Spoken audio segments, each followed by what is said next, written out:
All right, he was a conservative rock star. Not so much right now. Milo Yiannopoulos will be holding a press conference, we're told, at 3 p.m., about 2.5 hours from now. He's had a book deal reneged, and he has been disinvited from a gathering of conservatives, better known as CPAC. And now maybe the coup de grace could be his job at Breitbart. Charlie Gasparino, with all of that right now, what are you hearing, bud?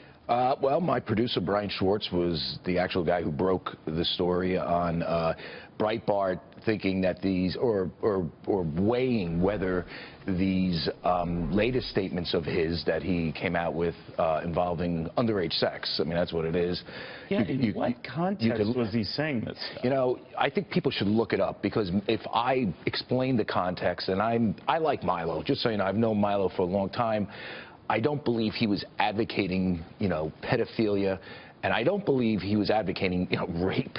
I mean, which is some of what's been come out, which has been some of the interpretation of it. I think what he did was, and this is what happens when you fancy yourself as a provocateur. He was trying to make some theoretical statement about sexuality. I don't agree with it, far from it, but I think he got him way over his heels, and then he dug himself in the ditch, as you and I have seen on a lot of issues, on race and things like that. So, from what I understand, and Brian broke the story, we did a little more reporting, there is a debate inside Breitbart whether this is for all the stuff. And Milo's been very controversial, on immigration, race. He got a book deal out of it. He got the CPAC thing out of it, the CPAC speech out of it.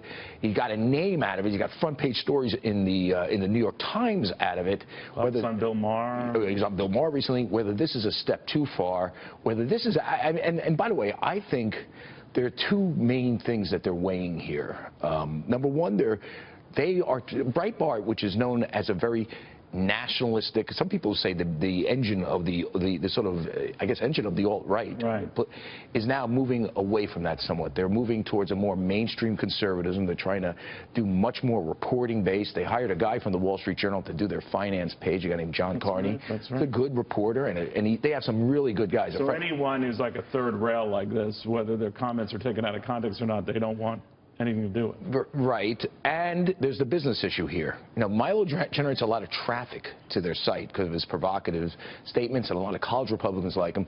But it does that traffic, and what is he espouse? I mean, when they say college Republicans, I've heard that too. He's sort of in that community, very highly regarded. What he did, and I'm going to try to unpack this a little on FoxBusiness.com, is like he took on the political left-wing PC establishment in colleges by being very overly provocative. I think he thought the notion of shocking people would be able to unleash a torrent of free thought that would take over the PC culture in colleges. Now, and he must have known the reaction he would elicit, people punching him, and he liked it. And he liked it because he wanted to show. Then they look like the impatient left. He wanted to show them at their worst. Now, on the comments about sex are fairly indefensible as far as I'm concerned. I mean, he said some wild things, and I think he claims he wasn't advocating pedophilia. He claims he was abused as a kid as well. But I think you got to look at them, and I would say that I don't want to repeat because I know it leaves some people in you're just not hearing it, and you're wondering what the heck are they talking about. You'd have to read and say, because to characterize him any other way, it sounds like he was promoting pedophilia. It does. And I think that is what sticks in the craw of a lot of people hearing this, that no matter how he will try to explain at 3 p.m. isn't going to help him or his cause, or maybe it might. He's come through other things before. I will say this, that I know the man, the person, not a bad kid. I mean, I've had dinner with him several times. This is not a guy that's espousing pedophilia at the dinner table. He's got a partner that he's been with for a while. I mean, this is basically, and I know why he does what he does. That's why I'm putting this in context, and I know, and I've seen people dig themselves in holes. And he was among the first that Republicans should open up to gays, open up. Yeah, he's openly gay, right. And beyond that, and to say that the party doesn't serve itself or those it wants to recruit any good if it ignores this vast cross-section of the population. Right, and he's done some interesting work, I would say. How did he get a CPAC invite to begin with? Because some of his work was so obviously true. The college campuses are Stalinist. You can't talk about race except for in certain ways. You can't talk about immigration except for in certain ways. There are speech codes. listen, the guy shows up for a speech at Berkeley, and people are throwing bricks through windows. I mean, punches at him. Punches at him. I mean, this is crazy stuff. It is, and it's being led by a coward, liberal intelligentsia that doesn't understand the First Amendment. But do you think that other gays or those out of the so-called mainstream of the conservative movement then will say, well, boy, I better not be so aggressive getting my point of view out or whatever, because this is what happens. This is an exception, I grant you. Well, but could it no, hurt? I don't think that's what's going to be the end result. I think gays, particularly gays in the Republican Party that I know, are going to say what he really did with these statements, and again, go back to look at him, is that he stereotyped homosexuals. He basically, I mean, the warped notion that every homosexual likes little boys is what I've heard. Gays that have partners, that is totally not true.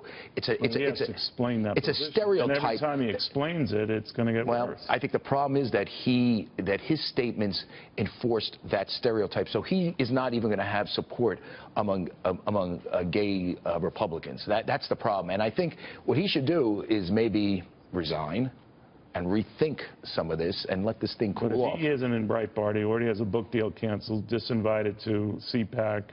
How does he make his views known? He disappears. Well, I think there's a cooling off process that I think any good PR person would tell him is needed. And, you know, and I would say this, he's at bottom, a good kid. I call him a kid because I'm old and he's 20 years younger than me. For example, a kid. Yes, but I know him personally, and I know what happens to people that dig themselves in holes on TV. You've seen it, I've seen it. Absolutely. You just keep digging, and you don't mean it really like that, but you double down by accident, and it gets out of control, and it doesn't represent who you really are. And I've seen that happen. So look at Jimmy the Greek. I'm not going to. I mean, do you remember the whole controversy about race? Listen, I don't agree with what he said. What he said was disgusting. But he was trying to dig himself out, and he made it worse. And he just kept digging. The better part about it, maybe, is not to hold a press conference, not to explain. Not to say anything. Not to say anything. All right, buddy. Thank you very, very much. Charlie Gasparino.